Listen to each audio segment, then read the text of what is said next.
ये साल 1193 है। बिहार की भूमि परिवर्तन की कगार पर है।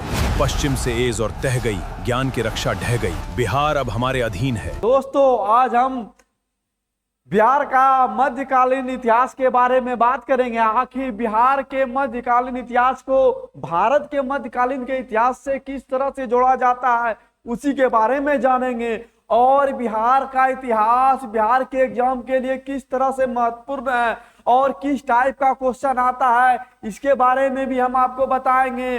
दोस्तों, बिहार का जितना भी एग्जाम होता है, आप चाहे बीपीएससी ले लें, बिहार एसएससी ले ले, बिहार दरोगा ले ले, बिहार पुलिस ले ले, जितना भी एग्जाम होता है, सभी एग्जाम में 1 से 2 क्वेश्चन, 4 क्वेश्चन, 5 क्वेश्चन आपको दिखने को मिलेगा ही मेडिवल बिहार का इतिहास से। तो दोस्तों, आज हम बिहार का मध्यकालीन इतिहास पढ़ेंगे और साथ में भारत का जो मध्यकालीन इतिहास है उसका बिहार के मध्यकालीन के इतिहास पर किस तरह से प्रभाव पड़ा, वो भी हम जानेंगे। तो आइए जानते हैं दोस्तों, बिहार का मध्यकालीन इतिहास शुरू होता है बख्तियार खिलजी के आक्रमण से। जब दोस्तों वहां गुलाम वंश का स्थापना हुआ था। आपको मालूम है गुलाम वंश का स्थापना किसके द्वारा किया गया था? यदि मालूम है तो कमेंट में जरूर बताएं। उसी के समय में दोस्तों बिहार में मध्यकालीन बिहार का इतिहास शुरू होता है। तो आइए जानते हैं।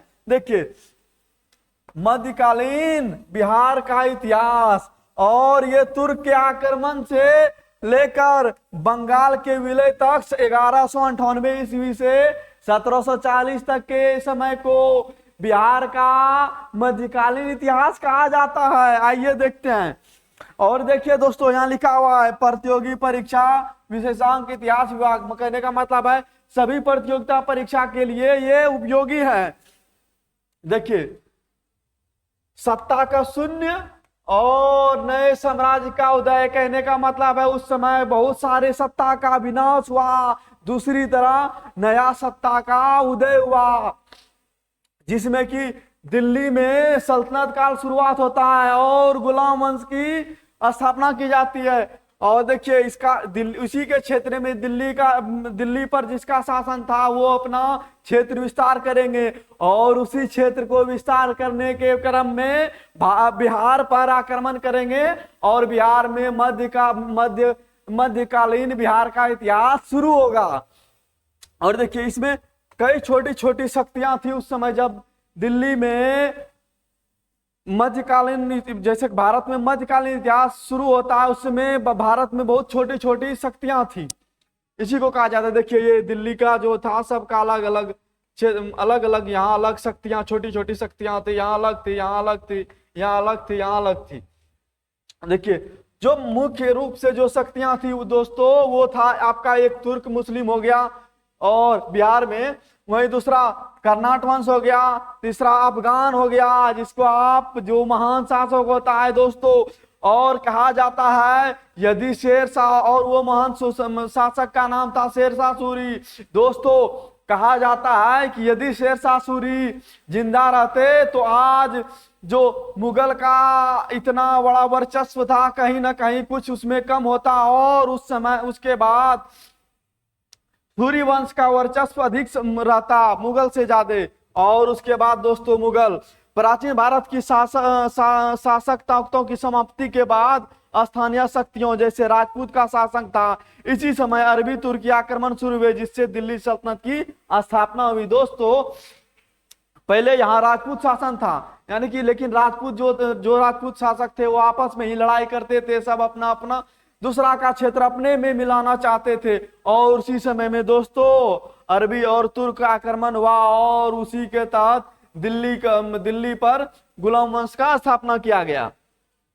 उसके बाद देखिए, अध्याय 1 में देखिएगा तुर्क आक्रमण और बख्तियार खिलजी। कहने का मतलब है तुर्क आक्रमण पहली बार बख्तियार खिलजी के नेतृत्व में हुआ था, जो कि कुतुबुद्दीन ऐबक का गुलाम था। दोस्तों, जिन्होंने गुलाम वंश की स्थापना किया था उसका नाम था कुतुबुद्दीन ऐबक और उसी का गुलाम था बख्तियार खिलजी, और उन्हीं के द्वारा बिहार पर पहला आक्रमण किया गया था।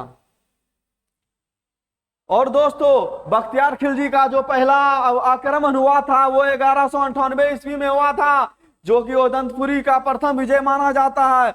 और उदंतपुरी दोस्तों ये दक्षिण बिहार का भाग था जहां की प्रथम विजय उदंतपुरी पर बख्तियार खिलजी के किया गया। और वहां नालंदा विश्वविद्यालय था, विक्रम विश्वविद्यालय था, इसको बख्तियार खिलजी के द्वारा नष्ट किया गया।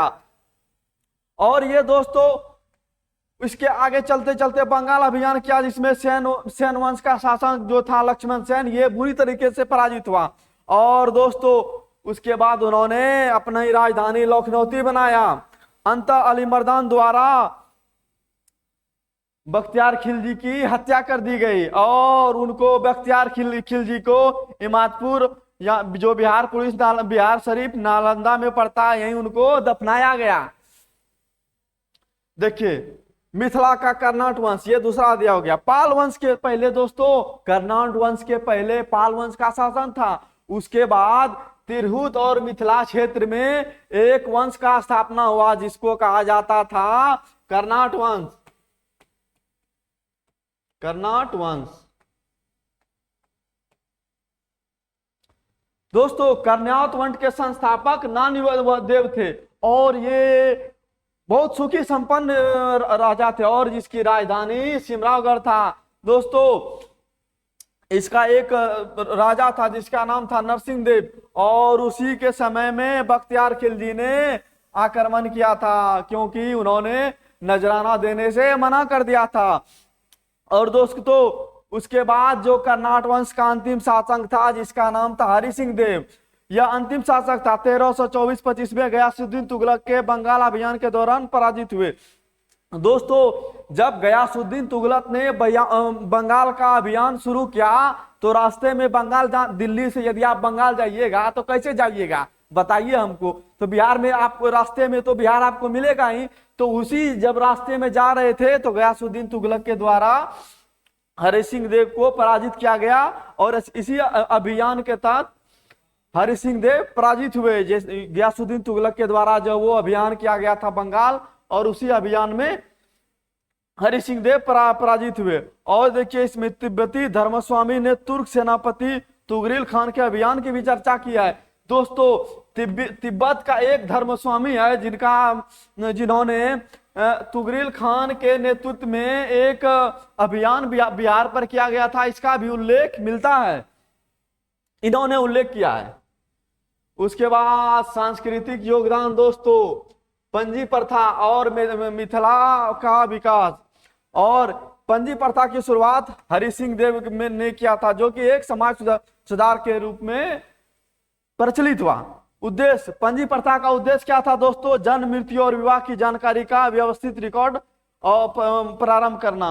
इसको वंशावली डेटाबेस भी कहा जाता है। ये देखिए इसी काल में बिहार में मिथिला क्षेत्र में मैथिली भाषा का विकास हुआ। दोस्तों बिहार में मैथिली भाषा का विकास मध्यकालीन का बिहार का इतिहास से ही शुरू होता है। उसके बाद आगे देखते हैं दोस्तों, दिल्ली सल्तनत का वास्तविक नियंत्रण बिहार पर कब होता है देखते हैं दोस्तों। 1225 ईस्वी में इल्तुतमिश के द्वारा बिहार पर प्रथम प्रत्यक्ष नियंत्रण किया गया और प्रथम सुल्तान जिसने बिहार पर अधिकार किया इल्तुतमिश था जो कि 1225 ईस्वी में किया था। वहीं उसके बाद ये तो गुलाम वंश हो गया। उसके बाद तुगलक वंश के समय में 1324-25 ईस्वी में गयासुद्दीन तुगलक ने कर्नाट क्षेत्र पर विजय किया जो कि वास्तविक नियंत्रण था। दोस्तों इन्होंने वास्तविक नियंत्रण नहीं किया था, ये कहने का मतलब वहां का शासक वही है पर हमको टेक्स्ट दो। वहीं गयासुद्दीन तुगलक ने क्या कि प्रत्यक्ष रूप से हम अपना वहां शासक बना के वहां से टैक्स वसूली करेंगे, जो भी है टैक्स टाइप का या कर लेना वो प्रत्यक्ष रूप से करेंगे। उसके बाद दोस्तों 1359 ईस्वी में फिरोज शाह तुगलक के द्वारा बंगाल अभियान के दौरान बंगाल अभियान के दौरान जो आक्रमण किया है उसका उल्लेख राजगीर पटना अभिलेख से प्राप्त होता है। अब देखिए प्रशासनिक व सांस्कृतिक केंद्र। दोस्तों राजधानी बिहार शरीफ बौद्ध धर्म का प्रमुख केंद्र था जो कि अभी बिहार का राजधानी है, बौद्ध धर्म का केंद्र था। प्रमुख शासक जैसे मलिक इब्राहिम, जिसको मलिक मियां भी कहा जाता है, जिसका मकबरा पहाड़ी पर है। और बिहार का जो बिहार नाम मिलता है दोस्तों, बिहार का जो बिहार नाम मिलता है मिन्हाज ए सिराज और तबाके नासरी में पहली बार बिहार का नाम बिहार उल्लेख होता है। उसके बाद देखिए बिहार में अफगान शासक और शेरशाह सूरी। दोस्तों शेरशाह सूरी अब एक अफगान था जो कि नुहानी और सूर और करानी वंश का उदय इसी के समय में हुआ था। देखिए अफगान शक्ति का उदय और मुगल का प्रवेश। दोस्तों 1495 में सिकंदर लोदी द्वारा दरिया खान नुहानी को बिहार का प्रशासक नियुक्त किया गया था। किसके द्वारा? सिकंदर लोदी के द्वारा 1495 ईस्वी में दरिया खान नुहानी को किया गया था। वहीं दोस्तों उसके बाद कुछ समय के बाद वहां उसका जो दरिया खान नुहानी था उसका बेटा बहार खान नुहानी ने विद्रोह कर दिया और उस समय जो दिल्ली प्रशासक था उसका नाम था महमूद लोदी। और देखिए विद्रोह बहार खान नुहानी द्वारा यानी किया गया था, परंतु जब सिकंदर लोदी ने आक्रमण किया तो महमूद लोदी के पास बहार खान नुहानी ने शरण लिया। उसके बाद क्या हुआ इस मुठभेड़ में दोस्तों? उसके बाद कुछ समय का 1529 में एक लड़ाई हुआ जिसके घाघरा का लड़ाई कहा जाता है। दोस्तों ये बाबर और अफगान के बीच हुआ था जिसमें अफगान का पराजय हुआ था। दोस्तों घाघरा के युद्ध के बाद शेरशाह के नेतृत्व में अफगान का पुनः उदय। कहने का मतलब है दोस्तों घाघरा के युद्ध के बाद शेरशाह के अंदर में अफगान फिर से उत्पन्न होने लगा, यानी कि अपना शक्ति बढ़ाने लगे, क्योंकि उसके पहले तो वो 1529 में बाबर से हार ही गए थे। पर उसके बाद घाघरा के युद्ध के बाद शेरशाह नाम का एक व्यक्ति आया और उन्होंने शुरू से सेना को सुसज्जित तरीके से बनाना चालू किया। उसके बाद देखिए शेरशाह सूरी का उदय कैसे हुआ। दोस्तों शेरशाह का जो बचपन का नाम था फरीद खान था, बचपन का नाम। और दोस्तों उनके पिता का नाम हसन खान था, उनका जन्म 1486 ईस्वी में हुआ था। वहीं दोस्तों शेर खां की उपाधि बहार खान नुहानी द्वारा दिया गया था, जो कि दूदू बेगम के विवाह का यानी कि जब उनको यह अधिकार दे दिया उसके बाद ही दोस्तों कहा जाता है कि बहार खान नुहानी का एक बेटा था और दोस्तों वो बेटा उसके साथ शेरशाह जंगल गया था। तो दोस्तों जंगल में उसका यानी जो बहार खान नुहानी था उसका बेटा पर किसी ने क्या बाघ ने आक्रमण कर दिया था, शेर ने आक्रमण कर दिया था। तो दोस्तों उसका बेटा का रक्षा फरीद खान ने किया था और एक तलवार में ही उस बाघ को फरीद खान ने मार दिया था। और उसके बाद उसका बहार खान का नुहानी का जो बेटा था उसको बचा के लाया। और दोस्तों जब वो बचा के लाया तो उससे प्रसन्न होकर बहार खान नुहानी ने फरीद खान को शेर खान की उपाधि दिया और इसीलिए उसके बाद ही उनको शेर खान कहा जाने लगा। दोस्तों सूरजगढ़ का युद्ध में बंगाल को पराजित किया किन्होंने? शेर खान ने। उसके बाद दोस्तों चौसा का युद्ध में 1539 में हुमायूं को पराजित शेरशाह ने किया। और उसके बाद दोस्तों जब उन्होंने हुमायूं को पराजित किया तो उसके बाद उन्होंने शेरशाह की उपाधि धारण की। उसके बाद दोस्तों 1540 ईस्वी में कन्नौज का युद्ध हुआ और उन्होंने उस युद्ध में भी हुमायूं को हरा दिया और दिल्ली में प्रथम सूर्यवंश की स्थापना की। और उसके बाद ही उन्होंने शेरशाह की उपाधि धारण की।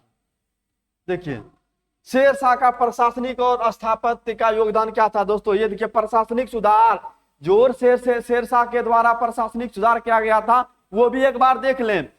देखिए जबत प्रणाली, भूमि माप के आधार पर लगान। कहने का मतलब है वो अपने हिसाब से भूमि नापने का एक पैमाने क्या था, पैमाना निकाला था और उसी पैमाने पर जमीन को मापा जाता था।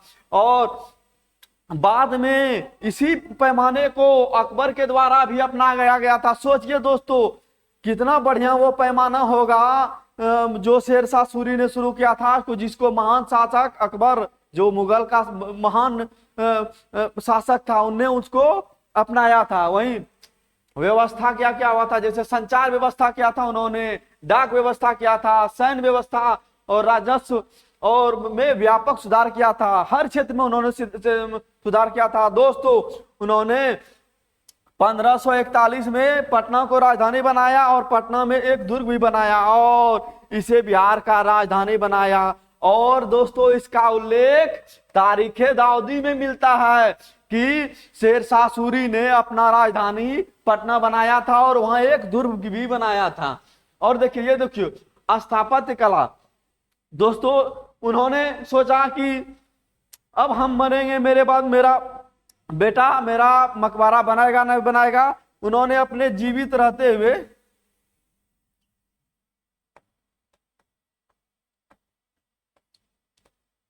रहते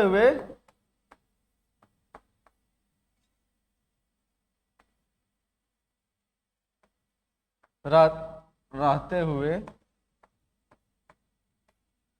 सासाराम में इंडो इस्लामिक शैली से अष्टकोणीय लाल बलुआ पत्थर में अपना ही मकबरा बनाया, जो कि ये देखिए यही मकबरा। और रोहतास का किला भी बिहार में निर्माण उन्हीं के द्वारा किया गया था और अपना मकबरा उन्होंने खुद बनवाया था, जो कि चारों बगल ये झीलों के बीच पड़ता है। बहुत मनोरम दृश्य है दोस्तों, वहां जाके घूमिएगा तो बहुत बढ़िया आपको मिलेगा, अच्छा लगेगा। उसके बाद देखिए सूर्यवंश का पतन कैसे हुआ और करारानी वंश का अंत। दोस्तों सूर्यवंश का पतन, दोस्तों शेरशाह सूरी के बेटा का नाम था इस्लाम था और शेरशाह के बाद गद्दी पर वही बैठा। दोस्तों 1542 ईस्वी में शेरशाह का मृत्यु आपातकालीन स्थिति में हो जाता है। वो कालिंजर का किला जीतने के लिए गए थे, वहीं उनका एक उक्का नाम का अस्त्र चला जाता था जिसको आधुनिक भाषा में तोप कहा जाता है, तो वही उन प्रयोग कर रहे थे। उसी को प्रयोग करने के क्रम में उनको ही वो तोप लग गया और उसी समय वो मर गए। तो उसका बेटा इस्लाम था पर दोस्तों वो बढ़िया शासक नहीं था, विलासी था, अपना इधर उधर घूमते रहता था, राजपाट से उसको कोई लेना देना नहीं है। उसके बाद वो दोस्तों 1555 ईस्वी में मछीवारा व सरहिंद के युद्ध में हुमायूं ने सिकंदर शाह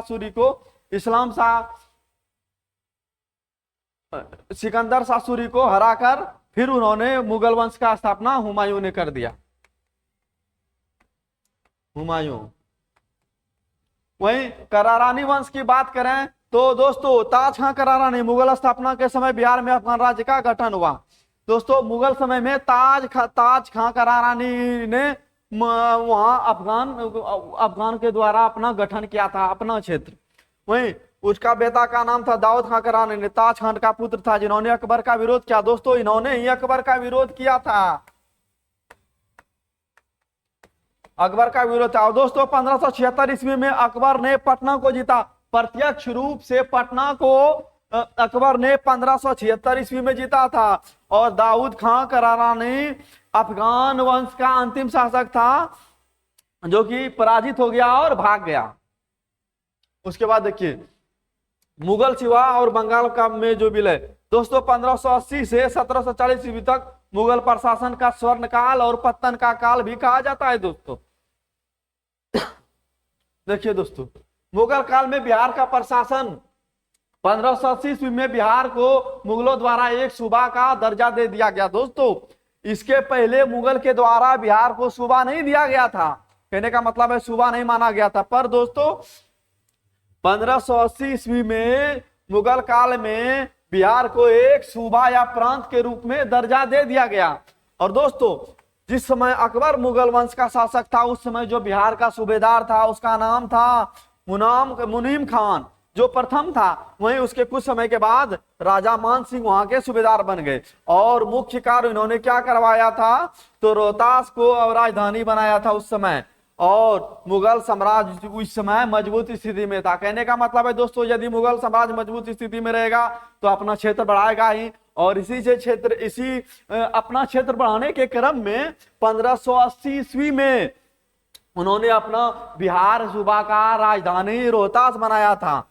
उसके बाद दोस्तों जब जहांगीर मुगल वंश का शासक था तो गवर्नर जो बिहार था उसका नाम था राजकुमार परवेज।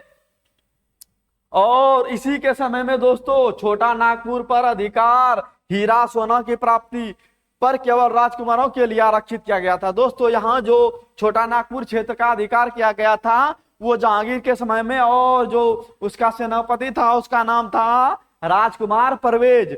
और जो उस छोटा नागपुर क्षेत्र में जो अधिकार हुआ और उस अधिकार में जो भी सोना चांदी हीरा प्राप्त हुआ वो राजकुमार के लिए आरक्षित रखा गया। और दोस्तों जब औरंगजेब मुगल वंश का शासक था तो उनका पौत्र राजकुमार अजीम बिहार का गवर्नर था, और अजीम के नाम से ही बिहार का कुछ पटना का कुछ समय तक अजीमाबाद नाम रखा गया था। जानते हैं दोस्तों? जानते हैं तो कमेंट में जरूर बताएं। और पटना का सौंदर्यीकरण किया गया और अजीमाबाद नाम रखा गया। दोस्तों अभी मैंने बताया था ना, जब अजीम यहाँ का गवर्नर बनेंगे तो उसी के समय में पटना का नाम अजीमाबाद रखा जाएगा और पटना को एकदम बढ़िया से सजाया जाएगा और बिहार सूबा का एक बढ़िया राजधानी पटना को बनाया जाएगा। उसके बाद देखिए पटना में शाही राज्याभिषेक। दोस्तों उत्तर मुगल काल में बिहार राजनीति के हलचल का केंद्र बना और 1713 ईस्वी में फर्रुखसियर ने पटना में अपना राज्याभिषेक किया था। वह पहला मुगल सम्राट था जिसका औपचारिक राज्याभिषेक पटना में हुआ था। कहने का मतलब है दोस्तों मुगल वंश का पहला ऐसा शासक फर्रुखसियर था जो कि 1713 ईस्वी में अपना राज्याभिषेक पटना में किए थे। वहीं दूसरा शाह आलम द्वितीय था जो कि 1761 ईस्वी में अपना विधिवत राज्याभिषेक पटना में ही संपन्न किया था, क्योंकि उनको वहां दिल्ली में डर लगता था कि वहां की जनता उनको मार ना दे या फिर और भी बहुत सारा कारण, क्योंकि ये काया शासक था इसीलिए। उसके बाद देखिए बंगाल में विलय और अंतिम संघर्ष। दोस्तों 1717 ईस्वी में मुगल सम्राट फर्रुखसियर का फरमान आया कि बिहार को बंगाल में मिलाया जाएगा। और दोस्तों 1717 ईस्वी में मुगल सम्राट फर्रुखसियर का फरमान बिहार व बंगाल में व्यापार करने के लिए औरंगजेब को अंग्रेज को दे दिया जाएगा। और दोस्तों उसके बाद मुर्शिद कुली खान बंगाल का गवर्नर बनता है, उसके बाद शुजाउद्दीन बनता है। और दोस्तों 1733 में अलीवर्दी खान को बिहार का डिप्टी गवर्नर व उप सूबेदार नियुक्त किया जाता है। दोस्तों 1740 ईस्वी में गिरिया का युद्ध में अलीवर्दी खान ने सरफराज खान को पराजित कर दिया और बिहार पूर्णतः बंगाल के अधीन हो गया। दोस्तों कहने का मतलब है जब गिरिया का युद्ध 1740 में हुआ तो अलीवर्दी खान ने सरफराज खान को हरा दिया और उसके बाद बिहार पर पूर्णतः का अधिकार कर लिया। उसके बाद देखिए मास्टर लाइन एक नजर में आप देखते हैं। दोस्तों पहली बार 1198 ईस्वी में बख्तियार खिलजी का अभियान जो कि तुर्क युग का आरंभ हुआ, यानी कि तुर्क शासन का आरंभ हुआ बख्तियार खिलजी में। उसके बाद दोस्तों क्या हुआ 1324 ईस्वी में तुगलकों का नियंत्रण वो कर्नाट वंश का अंत। कहने का मतलब है गुलाम वंश के बाद तुगलक वंश ने यहाँ पर अपना शासन स्थापित किया। उसके बाद वहां पर बिहार पर तुगलकों का नियंत्रण हुआ और कर्नाट वंश का अंत हो गया। उसके बाद 1539-40 में चौसा का युद्ध और कन्नौज का युद्ध हुआ, जिसमें कि शेरशाह सूरी के द्वारा अपना सूर्य राजवंश का स्थापना किया गया और मुगल वंश उस समय पतन की ओर जाती दिख रही थी। उसके बाद दोस्तों फिर 1576 ईस्वी में अकबर के समय में दाऊद खान का हार हुआ। उसके बाद पटना पर मुगल वंश पर पुनः कब्जा कर लिया गया। वहीं दोस्तों 1740 ईस्वी में गिरिया का युद्ध में बंगाल ने अंतिम विजय प्राप्त किया और अंतिम विजय प्राप्त करने के बाद बिहार को बंगाल क्षेत्र में मिला लिया गया। दोस्तों निष्कर्षतः स्वतंत्र स्थानीय सत्ता से लेकर मुगल सूबे और अंत बंगाल के उपरांत तक बिहार का क्रमिक राजनीतिक रूपांतरण। कहने का मतलब है दोस्तों